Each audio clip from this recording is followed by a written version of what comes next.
The Dream.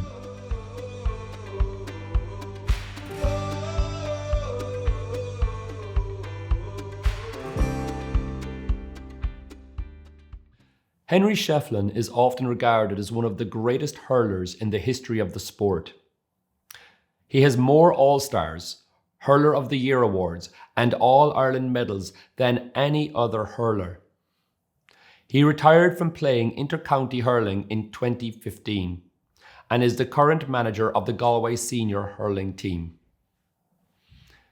In the following extract from his autobiography, he recalls the 2014 All-Ireland Senior Hurling Championship final.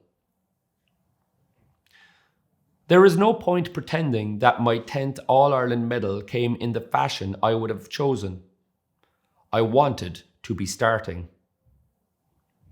It was not what I dreamed of. All the way through the season, I put a fierce amount of pressure on myself. But I can honestly say that the vibe in the Kilkenny squad, the chemistry between young and old, was as good as I could ever remember it. So yes, I became a bit player, someone who plays a small role in something, in the end.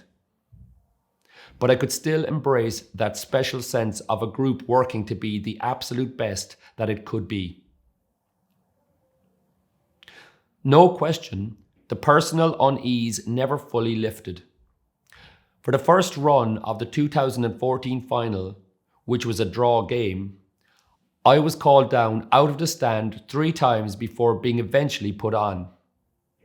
Aidan Taggy Fogarty had been the first forward substitute in after maybe 50 minutes, and shortly afterwards, I got the signal to get ready. I spent about 5 minutes warming up on the line before James McGarry told me to go back up into the stand. Soon after, another signal to get ready, and this time, maybe 10 minutes spent stretching and waiting. Brian Cody was just a few yards away, totally consumed by the game. What could I do? Tap him on the shoulder? Start tugging at his sleeve like I used to as a child with Joe Dunphy in Ballyhale National School? You feel as if the whole stadium is looking at you when, in reality, everyone is completely spellbound by an extraordinary game. Maybe the only people who could see me were family. In retrospect, I could have no issue with Brian. The game was crazy, just charging along independent of logic, pattern, or form line. In those circumstances, a manager is only human if he keeps changing his mind. A forward might be having a nightmare, but just one little touch wins a stay of execution. Jesus, we can't take him off. He's coming into this.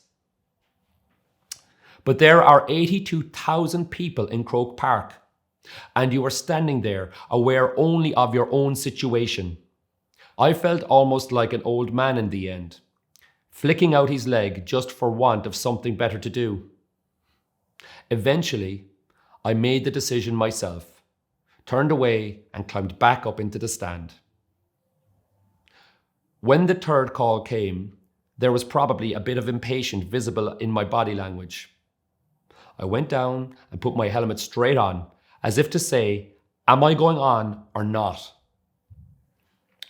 Finally, with 3 minutes to go, I was sent into full forward with instructions to try to hold the ball up there. We were 3 points up as I was going in. Then bang, bang, bang, Tipperary, got 3 scores to draw level.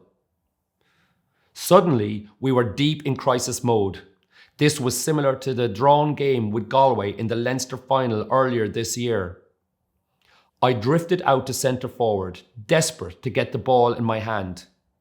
I almost did too, but Mickey Cahill just flicked it away, and in a matter of seconds, Bubbles O'Dwyer was lining up that monster free into the canal end goal. I fully expected him to score and was just desperate to get myself into the general area where Owen Murphy's puck out would be landing. They had to go to Hawkeye to establish that Bubbles' shot was fractions wide. The final whistle initially left me with entirely selfish thoughts. When we had drawn the 2012 final, I departed the field completely pumped by the performance I had just given. Now I was, it seemed, a 3-minute man. The replay proved much tighter than its predecessor. I took it upon myself to say a few words at half-time, as did Brian Hogan. I just mentioned how it reminded me of the 2002 All-Ireland semi-final against Tipperary, with its sense that the game was there for us if we just upped things slightly. The fact that both Hoggy and I were comfortable speaking reflected just how tight the group had become. I can honestly say I do not remember a more united group hurling for Kilkenny in my time. The bond between young and old was really strong. I think it was what got us over the line. I got on for Richie Hogan in the 58th minute. I did not manage to decorate those last 12 minutes of my inter-county career with anything especially spectacular. But I did feel involved again. I did feel part of the story. Richie Power got a critical goal shortly after my introduction, and almost instantly his younger brother John drilled another home. I went into centre forward, harrying around the place, just trying to make my presence felt. My final act was to set up Colin Fennelly for the last score of the game. A beautiful feeling. At the final whistle, all the emotional uncertainty I had experienced through the year just washed away. Standing there as the first man to win 10 All-Irelands, I was struck by the scale of the journey I had travelled from those childhood nights with my brother Paul, imagining All-Irelands in the squash court at home. Those seconds immediately after the final whistle, I will cherish for the rest of my days. I lived the dream. If reading, writing, maths or technology is holding you back, free phone 1800 20 20 65 to see how we can help.